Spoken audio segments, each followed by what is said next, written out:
Hola, ¿qué tal? Buen día a todos. Me da mucho gusto estar aquí con ustedes. Mi nombre es Nancy Olmos. Les saludo desde la Ciudad de México.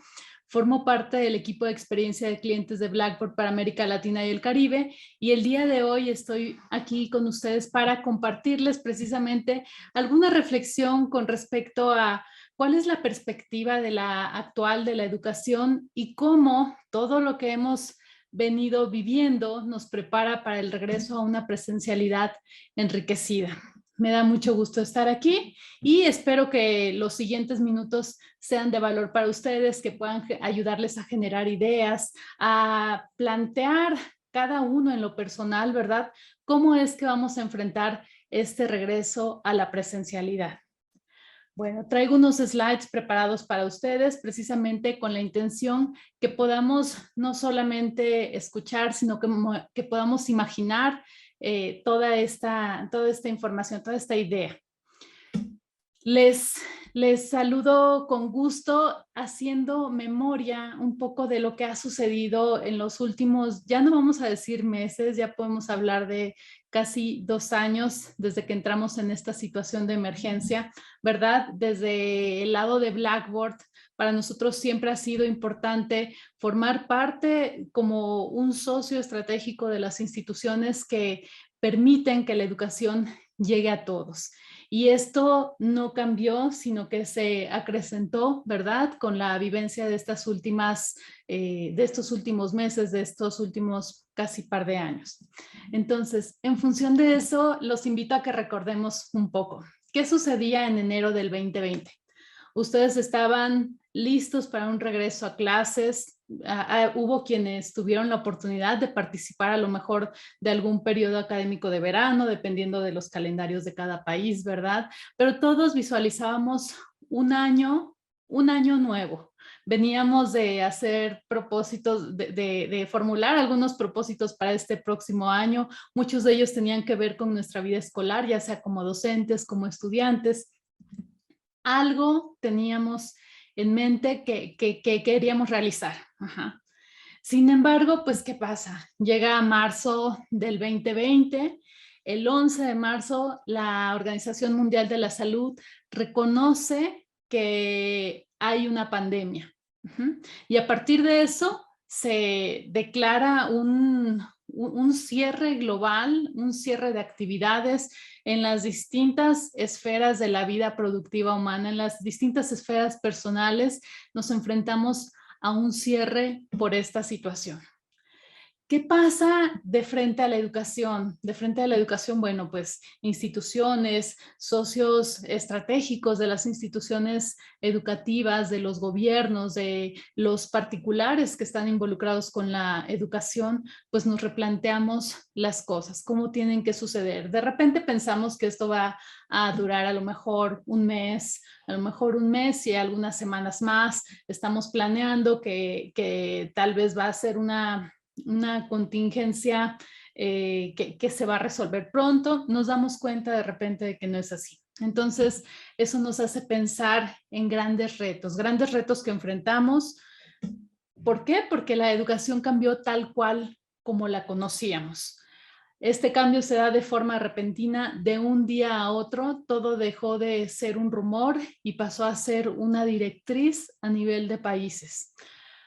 Tenemos la variable de que ya no podemos contar con tener encuentros presenciales, que era para muchas instituciones y para muchas estrategias de educación la fuente o el punto central del desarrollo de las estrategias. Nos damos cuenta, empezamos a descubrir de que existen brechas tecnológicas muy importantes y brechas en la comunicación que se puede tener entre los distintos actores de la educación, estudiantes, profesores, padres de familia, las instituciones mismas. La infraestructura solía estar dentro de las instituciones, en las universidades, en los colegios. La infraestructura que existía en los hogares era diferente, ¿verdad? Hay una falta de experiencia en muchos ámbitos, pero sobre todo relacionada con cómo se gestionan entornos que son exclusivamente remotos. No contamos con la posibilidad de asistir a un salón de clases. Y todo esto nos lleva a una falta de comprensión, de asimilación de qué es lo que está sucediendo. A lo mejor de repente nos llevó a pensar que esto era temporal, pero mucho más temporal de lo que está siendo. A algunos les causó enojo, ¿verdad? Por cómo las instituciones estaban afrontando esta situación. La verdad es que los retos fueron variados y fueron como parteaguas para muchos de nosotros. Sin embargo, pues aquí también tuvimos avances, ¿verdad? Aquí rescato algunas afirmaciones de personas que, como por ejemplo Melania Ottaviano o una universidad aquí en México, nos hablan de que nos empujaron al futuro, es decir, todo aquello que teníamos como una lista de buenas intenciones de cómo voy a empezar a adoptar la tecnología, cómo voy a enriquecer mis clases con mis estudiantes, pasó de ser un plan hacia el futuro a una necesidad inmediata porque teníamos que saltar a ese futuro.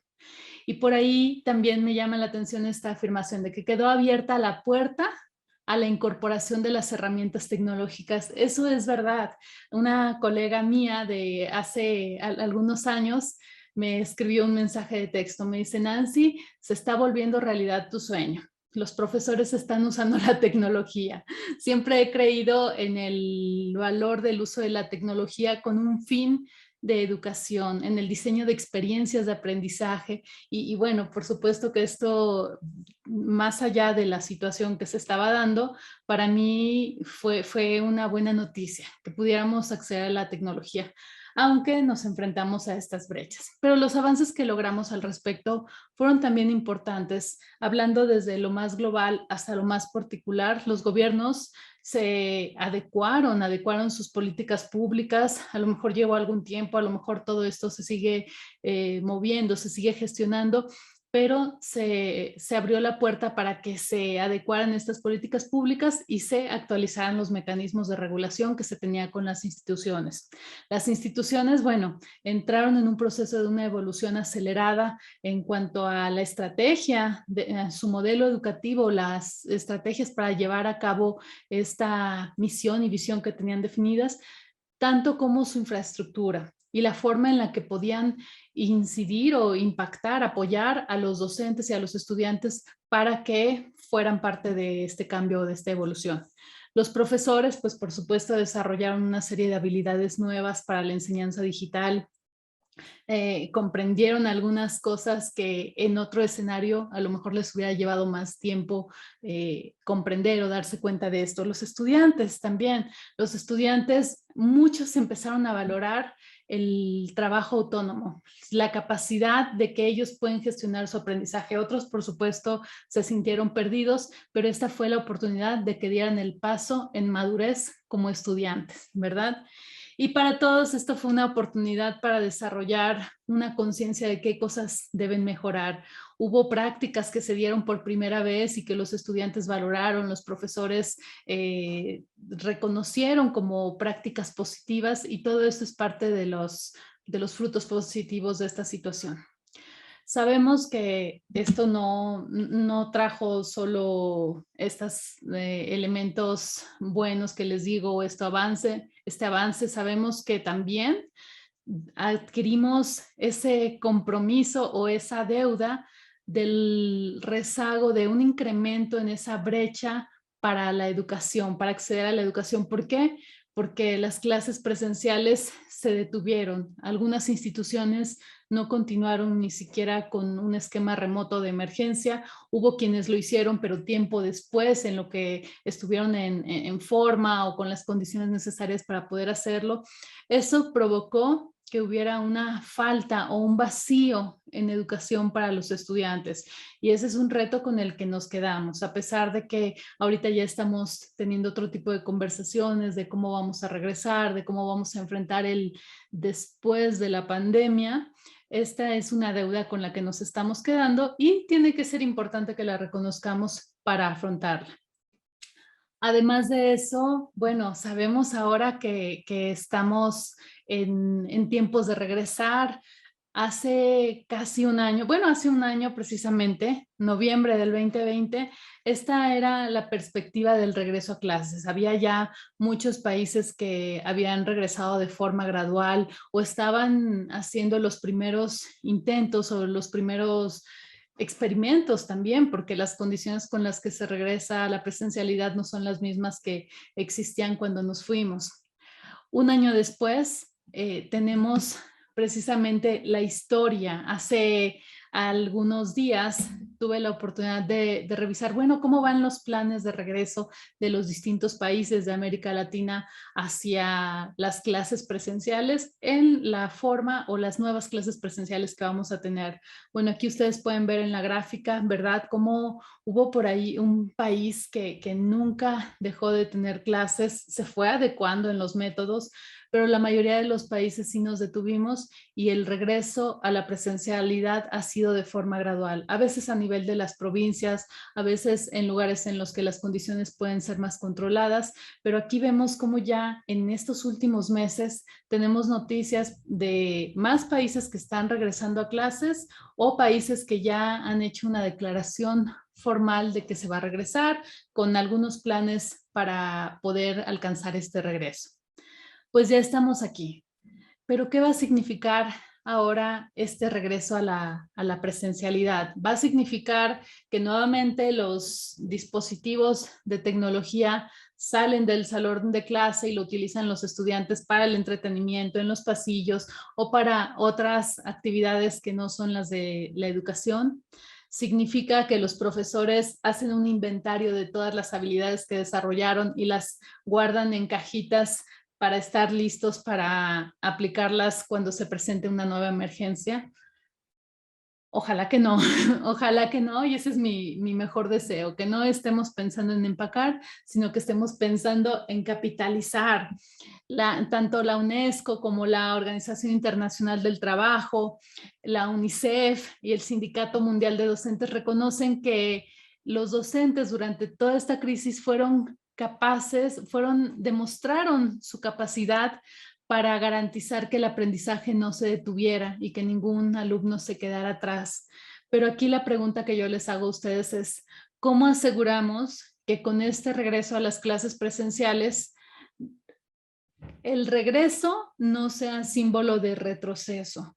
El regreso no sea símbolo de abandono de lo que aprendimos, sino que más bien el regreso sea el sinónimo del enriquecimiento de lo que ya teníamos con lo que aprendimos y lo que podemos hacer ahora. ¿Cómo podemos asegurar eso? Bueno, lo primero que yo sugiero es que reconozcamos que fue eso lo que ganamos. La verdad es que aprendimos mucho y cuando digo aprendimos me refiero a todos. Cosas buenas, cosas que a lo mejor nos decepcionaron, pero aquí vamos a identificar qué cosas podemos capitalizar. Por un lado, descubrimos herramientas que nos hacen extender nuestras capacidades como humanos. Somos docentes, tenemos la pasión para acompañar a nuestros estudiantes, pero ahora adquirimos algunas herramientas que nos permiten extender nuestra presencia, nuestro acompañamiento y la forma en la que estamos ahí para nuestros estudiantes. Desarrollamos empatía, empatía con los estudiantes, con la situación que viven, los escuchamos a lo mejor un poco más. Aprendimos también de los retos que el acompañamiento a la distancia traen, desarrollamos estrategias para enfrentar estos retos, descubrimos cuáles son las posibilidades de la virtualidad y sobre todo, bueno, no sobre todo, sino algo muy importante, descubrimos el poder y la necesidad de fomentar el trabajo autónomo en los estudiantes. Entonces, paso uno, reconozcamos eso que ganamos. Y paso dos, pensemos en cómo podemos unir lo mejor de dos mundos, el mundo presencial y el mundo virtual. Esta no es una idea nueva, por supuesto, esta es una idea que tiene décadas. Sin embargo, este es un momento precioso para que la podamos llevar a la práctica. Existe para eso un mecanismo, un modelo, que es el del aula invertida, que nos ayuda a entender cómo podemos lograr esta unión de lo que sucede en los dos mundos, sin entrar en un esfuerzo más serio o más demandante de recursos de desplegar modelos completamente blended. Podemos empezar con la aplicación del modelo del aula invertida. Un poquito para establecer el contexto de qué se trata el aula invertida. Bueno, el aula invertida nos habla de cómo las explicaciones suceden fuera del salón de clases y dentro del salón de clases el profesor, se centra en generar un ambiente de colaboración que conecte a los estudiantes con retos, con posibilidades de aplicación de lo aprendido en sus niveles más complejos con respecto a lo planeado. Esto es en comparación con el aula tradicional, en la que la clase se trata de dar explicaciones, de compartir experiencias con los estudiantes, hacer uno que otro ejercicio y dejar como tarea la parte más compleja, que es la de la aplicación de lo aprendido. ¿Qué pasa con el aula invertida? Hay que entenderla bien porque nos lleva a un cambio cultural, reestructura la forma en la que se utiliza el tiempo dentro y fuera del salón de clases y convierte a los estudiantes en esos aprendices autónomos, que no quiere decir aprendices solitarios, sino en esos dueños del aprendizaje. Hablando de esto y un poquito para aterrizarlo un poco más, si hacemos referencia a la taxonomía de Bloom, para el aprendizaje existen capas que tenemos que dominar para desarrollar un aprendizaje. Nuestro aprendizaje de algo, de cualquier cosa, va desde lo más simple hasta lo más complejo. Hablando en términos del diagrama que les presento aquí, lo primero que desarrollamos son pensamientos de orden inferior y esos se convierten en la base para poder desarrollar pensamientos de orden superior. Los pensamientos de orden inferior tienen que ver con las capacidades de recordar, comprender, aplicar a un nivel básico lo aprendido, y los pensamientos de orden superior tienen ya que ver con las capacidades de aplicar, analizar, evaluar, crear. Tradicionalmente, la clase presencial tiene una aplicación distinta del acompañamiento a los estudiantes en este camino. La clase invertida se centra en el desarrollo de forma colaborativa, de forma sincrónica o presencial, de las capacidades más complejas cognitivamente hablando. Y en contraste, la clase tradicional, que está llena de explicaciones hacia los estudiantes, se centra o solamente los acompaña en la conquista de los niveles más básicos. ¿Cuál es la esencia entonces del aula invertida? Para entender un poquito cómo es que nos puede ayudar. Aquí hablamos de un antes, un durante y un después. El antes de la clase, durante la clase y después de la clase. Antes de la clase, el reto está en preparar las condiciones para que los estudiantes lleguen con cierto nivel que les permita aprovechar lo que vamos a hacer en el salón de clase. Preparamos un andamiaje para el aprendizaje. Dentro de la clase desarrollamos o facilitamos las interacciones y las actividades que les permitan el desarrollo de pensamientos de orden superior, y después de la clase nos centramos en procesos de reflexión que apoyen al estudiante en la consolidación del aprendizaje. Como les decía, este es el antes, el durante y el después. Si quisiéramos imaginarlo con un ejemplo que pueda ser más conocido para todos, podemos pensar en Karate Kid. El antes es el que se enfoca al pulir, encerar, pintar, todas esas tareas que tenía que hacer Daniel San, en las que aparentemente estaba abandonado por su profesor, ¿verdad? Por Miyagi-san, pero que eran las que lo iban habilitando para la experiencia más compleja. Y esa experiencia más compleja, pues es el durante, el combate, ¿verdad? Cuando él tenía que poner en práctica de manera consciente, a veces inconsciente, todo lo que había aprendido. Ajá. Ese era el momento de la decisión. Tenía ahí cerca a Miyagi-san orientándolo en cuestiones ya más complejas que lo que había sido la orientación antes. Y el después, bueno, pues ya viene el momento de la comprensión, del asombro, de cómo conectaron todas las cosas, de cómo se desplegaron todas estas cosas. Bueno, ese es un aula invertida. Sin embargo, el aula invertida ha dado frutos diferentes a cada persona. Para algunos ha sido como un amanecer, un nacer del sol en la playa, para otros ha sido como un naufragio. ¿En qué radica esta diferencia? La diferencia está en cómo entendemos el aula invertida y cómo la aplicamos.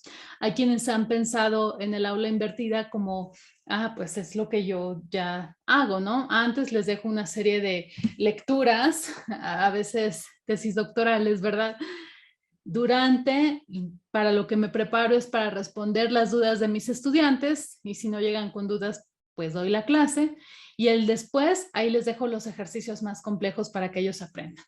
La verdad es que esta nos aleja de los resultados que de verdad buscamos por el aula o con el aula invertida. Ajá. Entonces, ¿qué pasa? ¿Qué es lo que podemos hacer? Pues vamos a entender cuáles son los retos del aula invertida.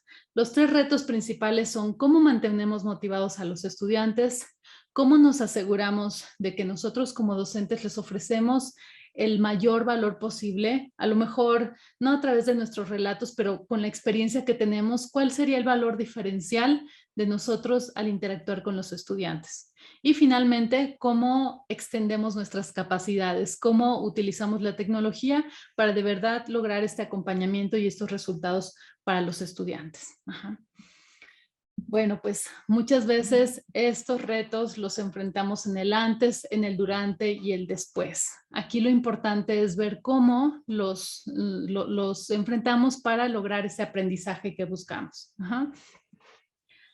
No estamos solos, por supuesto. El aula invertida es un modelo de desarrollo de este aprendizaje, de planeación de este aprendizaje, pero que nos permite hacer uso de otras capacidades, hacer uso de otras herramientas. En este caso voy a hacer referencia al microlearning y al aprendizaje cooperativo. Ajá. ¿Qué pasa con el microlearning y el aprendizaje cooperativo? Son pilares que podemos utilizar junto con la gamificación para mantener la motivación de los estudiantes, pero también para centrarnos en lo que es importante en cada momento y acompañarlos al respecto. ¿Qué es el microlearning? El microlearning o microaprendizaje en español es una estrategia educativa que se caracteriza por la brevedad de sus lecciones y sus unidades de aprendizaje. Aquí lo que buscamos es ser más estratégicos a partir de pequeñas píldoras de conocimiento que pueden ser aplicadas directamente y que nos permiten también no agobiar al estudiante, sino impulsarlo y conectarlo hacia el siguiente nivel de aplicación. Ajá.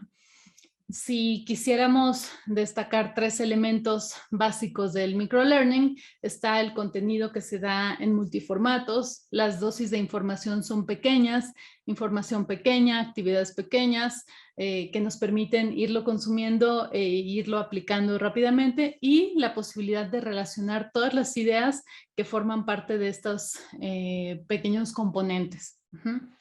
Si hablamos de la gamificación, bueno, la gamificación muchas veces se ha confundido con poner a los estudiantes a jugar. No se trata de eso, por supuesto.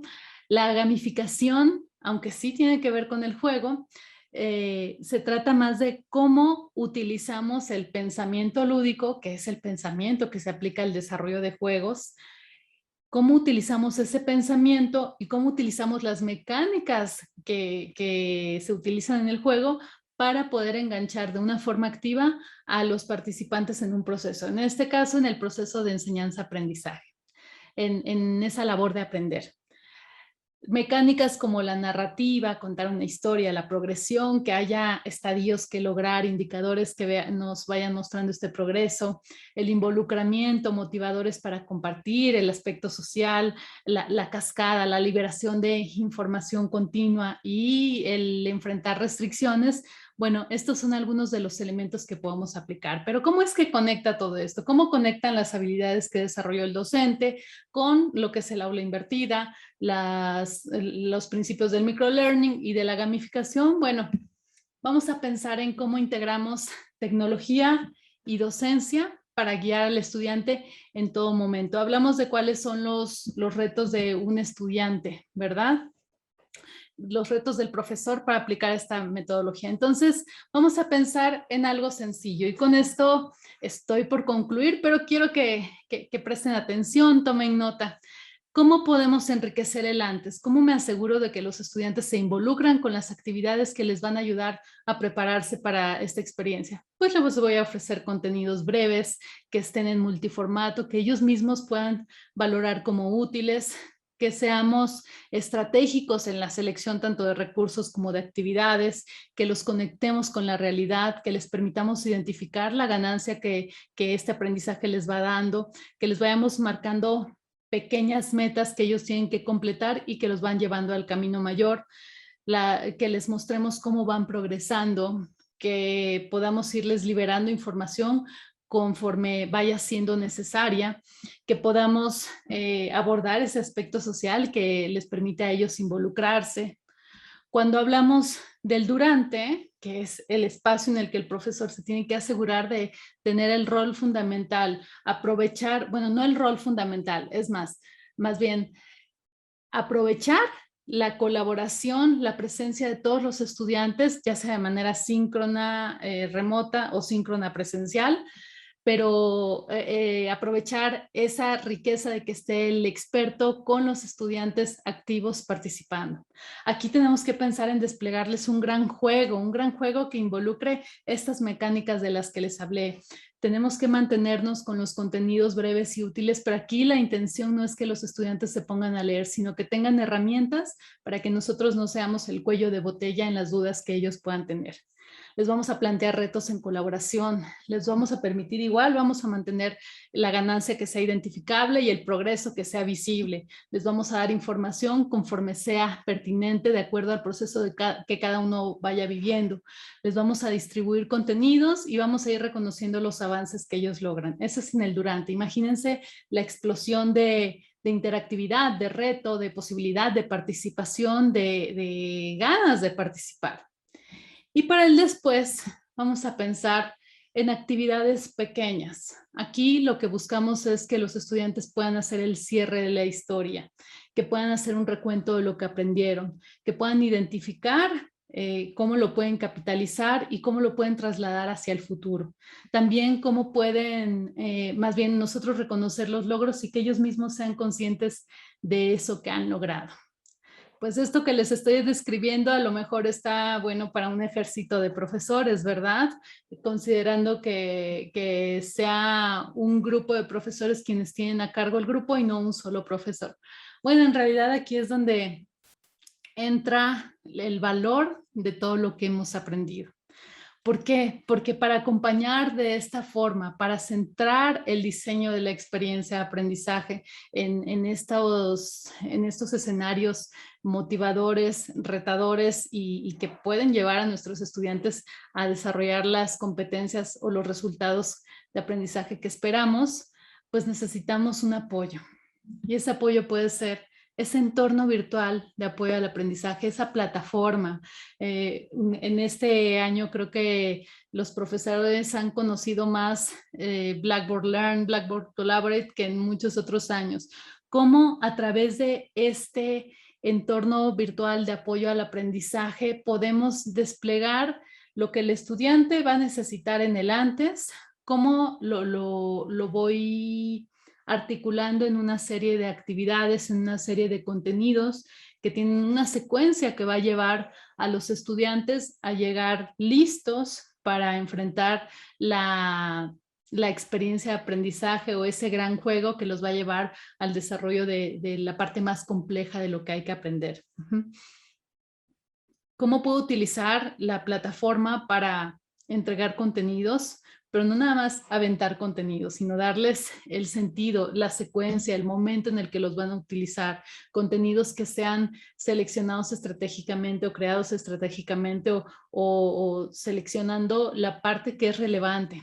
¿Cómo podemos desplegar la evaluación? La evaluación no solamente como con una función sumativa, sino la evaluación formativa para que ellos mismos vayan recibiendo ese acompañamiento que les permite saber si van bien, van mal, si tienen que regresar. Y la comunicación, que es fundamental para que ellos puedan no atorarse en el camino, sino avanzar. ¿Cómo integramos distintas tecnologías para formar este entorno virtual del aprendizaje? Y es con esta idea con la que quiero dejarlos, este motivador con el que quisiera que ustedes enfrenten este regreso a la presencialidad. Realmente es momento de ir hacia adelante y no de olvidar no olvidando lo que ya desarrollamos, esos superpoderes. Yo les decía a los profesores, cuando ustedes regresen a clase van a regresar con unos superpoderes que no se van a quitar de encima. Pero aquí lo importante es que decidamos no quitarnos esos superpoderes de encima y entendamos cómo tiene lógica este regreso a la presencialidad y cómo podemos hacer que sea un regreso enriquecido y no un regreso tradicional. Pues muchas gracias a todos. Espero que estas ideas sean para ustedes de valor.